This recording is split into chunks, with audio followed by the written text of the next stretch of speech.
गुलामी बनी रहेगी। आप खुद सोचिए, क्या आपको सामाजिक, आर्थिक और धार्मिक ये आजादी है? यही आजादी की लड़ाई चल रही है। 26 जनवरी 1949 को बाबा साहब अम्बेडकर ने कहा था 1950 में हम राजनीतिक तौर पर समानता हासिल कर लेंगे, लेकिन आर्थिक और सामाजिक और धार्मिक असमानता बनी रहेगी। बाबा साहब अम्बेडकर ने कहा था। बताइए, आर्थिक, सामाजिक और धार्मिक विषमताएं, असमानताएं है कि नहीं है? अगर सामाजिक और धार्मिक समानता होती तो यहां आप बैठे होते क्या? नहीं बैठे होते। आपके साथ में इस देश में रहने वाले बहुजन समाज, मूल निवासी के साथ में सामाजिक विषमताएं हो रही है, भेदभाव हो रहा है। ये भेदभाव की लड़ाई के लिए यहां बैठे हैं। क्या आपको धार्मिक आजादी है? क्या आप अपने स्वतंत्र भारत में अपने वाणी से अपनी बात रखने की आजादी है? भारतीय संविधान आपको यह आजादी देता है, लेकिन फिर भी ये आपके मुख में ताला लगाने का प्रयास कर रहे हैं। आपको अपनी बात रखने की स्वतंत्रता है, विचरण करने की स्वतंत्रता है, धार्मिकता की स्वतंत्रता है, सामाजिकता स्वतंत्रता है, आर्थिकता स्वतंत्रता है। सब कुछ स्वतंत्रता होने के बाद भी आपके ऊपर में विषमताएं लगाना चाहते हैं। आप बोलते भारतीय संविधान लोकतंत्र में बोलते कि नहीं, जबान को लगाम लगाओ। ये हमारे जबान पे लगाम लगाने का काम कर रहे हैं। हमारी वाक अभिव्यक्ति की जो आजादी है उसे दबाने की बात कर रहे हैं। हमारे आकाश रामा जी, प्रज्ञाशील भंते जी, केते बौद्ध जी, विनयचर जी, इनके ऊपर में ये मनोवादी लोगों ने एफआईआर दर्ज करवा दी। क्यों? एक एक लोगों को तोड़ने का प्रयास कर रहे। एक एक वो चाहते तो सबके ऊपर में एफआईआर दर्ज करवाते, लेकिन वो जानते थे अगर यहां बैठे सभी भिक्षुओं को गिरफ्तार किया जाएगा तो पूरे देश में आगजनी हो जाएगी, पूरे देश में क्रांति हो जाएगी। ये सोच के एक एक लोगों को ये टारगेट कर रहे हैं और एक एक लोगों को टारगेट कर रहे हैं। कल जाकर मुझ पर भी टारगेट किया जाएगा, आपको भी टारगेट किया जाएगा, लेकिन हमने डरना नहीं है। ये धार्मिक आजादी की लड़ाई है, सामाजिक आजादी की लड़ाई है, न्याय की लड़ाई है, स्वतंत्रता की लड़ाई है, बंधुता की लड़ाई है। ये लड़ाई का जो आगाज हो गया है, ये आगाज रुकना नहीं चाहिए, बढ़ते ही रहना चाहिए। आज जो भिक्षु हमारे 29 दिनों से यहाँ बैठे हैं, उनके 29 दिनों का परिणाम ये सरकार जान ले, बिहार सरकार जान ले, केंद्र सरकार जान ले कि देश में लाखों लोग सड़कों पर है। वो भूलने की कोशिश मत करे कि यहाँ 100-150 लोग बैठे हैं। एक आह्वान में पूरे देश के लोग डूब कर आएंगे। ये भूलने की कोशिश ना करे सरकार, लेकिन संयमता से, सील से, शांति से भगवान बुद्ध के संदेश को यहाँ फैलाने की बात कर रहे हैं। भगवान बुद्ध के मानवता को, संदेश को फैलाने के लिए जो महाबोधि महाविहार जो कब्जे में है, 1949 का जो एक्ट है, उस असंवैधानिक एक्ट को खत्म करने के लिए जो भिक्षु यहाँ बैठे हैं, एक एक भिक्षु क्रांतिकारी है। एक एक भिक्षु, मैंने परसों भी बोला था, जिसके भीतर में सामाजिक कार्य का उत्साह नहीं है, उसका जीवन जिस तरीके से गोबर का कीड़ा गोबर में पैदा होता है और गोबर में मर जाता है, उस तरीके से मरने से अच्छा होगा क्रांति भूमि, तपोभूमि, महाबोधि भूमि में मरना हमें गुजारा होगा, लेकिन गोबर के कीड़े की भांति मरना गुजारा होगा क्या? नहीं होगा।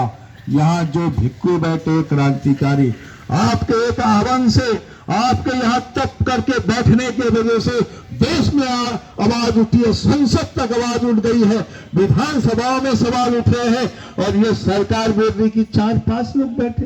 अरे जब संसद हिल रही है, जब विधानसभा हिल रही है, तो विधानसभा संसद जब हो रही है, तो ये समझना कि आपका मूवमेंट बहुत जबरदस्त चल रहा है, मजबूती के साथ चल रहा है। अपने मन को नर्वस मत करो, यही उत्साह, यही उमंग के साथ में यहाँ डटे रहो। एक एक भिक्खु क्रांतिकारी भिक्खु होता है। जिस दिन एक भिक्खु अपने बदन पे काष्य वस्त्र जब धारण करता है, तो बात को लेकर धारण करता है। एक कि मानवता की, प्राणी मात्रा की सेवा करना, और दूसरी कि सम्यक संबोधि के ज्ञान को प्राप्त करना। ये काष्य वस्त्र, ये कफन होता है, कोई मामूली साधारण कपड़ा नहीं है, ये कफन का कपड़ा है। और भिक्खु जो धारण करता है, वो कफन के कपड़े को धारण करता है। तो भिक्खु के त्याग को, बलिदान को ये हल्के में ले रहे हैं। मेरे प्यारे भिक्खु संघ उपासक उपासिकाएं, आप यहाँ बैठे हैं, मैं एक संदेश देना चाहता हूँ। ये बिहार के पास में यहाँ से लगा हुआ झारखंड है। जब झारखंड में एक पवित्र जैनियों का पर्वत है, उस पवित्र जैनियों के पर्वत को सरकार ने पर्यटक क्षेत्र घोषणा कर दी थी। उसे पर्यटक क्षेत्र बना रहे थे, लेकिन सितंबर दिगंबर जो भी जैन समुदाय के लोग आवाज उठाए, हमें नहीं चाहिए पर्यटक क्षेत्र, हमें नहीं चाहिए सुविधा, क्योंकि वो जानते हैं कि पर्यटक क्षेत्र होगा तो यहाँ बहुत सारे होटल, खाने पान का ये चीजें उत्पन्न होगी, और ये क्षेत्र की जो धार्मिक भावना है, वो पूजा पाठ की भावना है, वो खत्म हो जाएगी। तो जैनी लोगों ने बहुत जम से आवाज उठाए, नहीं ये हमारा पूजा ही स्थल होना चाहिए। और हम मांग क्या करते अपनी जगह के लिए कि सरकार इसको पर्यटक बना दे, इसको सुविधा दे दे। लेकिन वो जैन लोगों ने मांग की है क्या? वो जैन लोग बोले हमको कोई सुविधा नहीं चाहिए।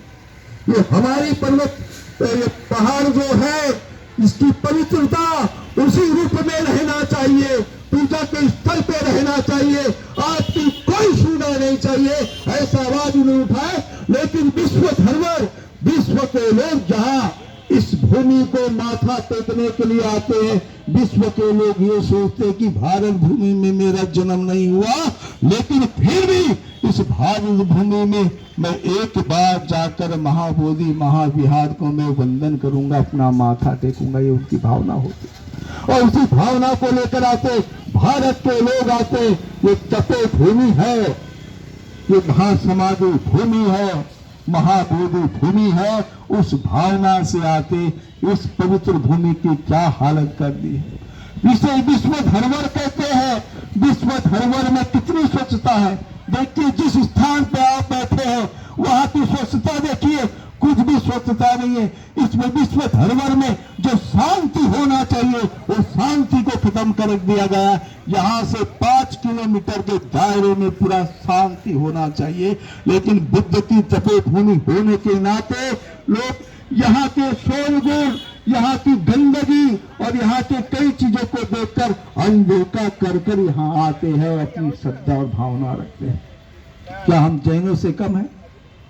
कि जैन जो अपनी आवाज उठाकर सरकार को हिलाकर पर्यटक क्षेत्र का उन्होंने दर्जा नहीं लिया, क्या हम अपने विश्व धरोहर को बचा सकते हैं? ये विश्व धरोहर को बचाने का आगाज है, विश्व धरोहर को बचाने का आगाज है, तो ये आगाज रुकना नहीं चाहिए। अपने छोटे छोटे नर्वस मुंह को करना नहीं है, अपने चेहरे में उत्साह लाओ। अगर आपका चेहरा उत्साहित होगा तो सामने वाला व्यक्ति घबराएगा। जो सिरधारी जो होता है, उस सिरधारी से लोग घबराते हैं, इसलिए यहाँ आकर कोई बात करने की हिम्मत नहीं करते, क्योंकि सिरधारी के सामने में दुराचारी व्यक्ति कभी खड़ा हो ही नहीं सकता। सीलवान व्यक्ति ही सीलवान व्यक्ति के सामने खड़ा हो सकता है। यहाँ जितने बैठे सब सीलवान लोग हैं। ये जानो, आप सील धारण करने वाले, कभी आपके साथ में दुराचारी व्यक्ति आ सकता है? दुराचारी व्यक्ति नहीं आ सकता। इसलिए दुराचारी व्यक्ति यहाँ आने का हिम्मत नहीं करता है। तो हमें महाबोधि महाव्याग को मुक्त करना है। ऑल इंडिया बुद्धिस्ट फोरम के बैनर पर जो आंदोलन चल रहा है, इसको सपोर्ट करें। मैं आह्वान दोबारा करना चाहता हूं, आप जो दान भेज रहे हैं, वो दान भेजने से अच्छा होगा उसी दान के पैसे से आप लोगों को यहाँ आंदोलन में भेजिए। आप दान देके अपना छुटकारा मत पाइए। वो दान का पैसा तो यहाँ तक नहीं आ सकता, उसको आने जाने का खाने का टिकट लेके भेजिए और एक मुट्ठी चावल लेकर भेजिए। इसी के साथ में अपने वाणी को राम देता हूँ। ज्यादा से ज्यादा इस धरने स्थल पहुंचे। नमो बुद्धाय जय हिंद। मैं फिर आगे आपको से भेंट करूंगा, बात करूंगा। नमो बुद्धाय। बहुत बहुत साधुवाद बुद्ध तप भंते को छत्तीसगढ़ से। मैं कह रहा हूँ धम्म तप भंते को बहुत बहुत साधुवाद। मैं कह रहा हूँ प्रशासन से, उन लोगों से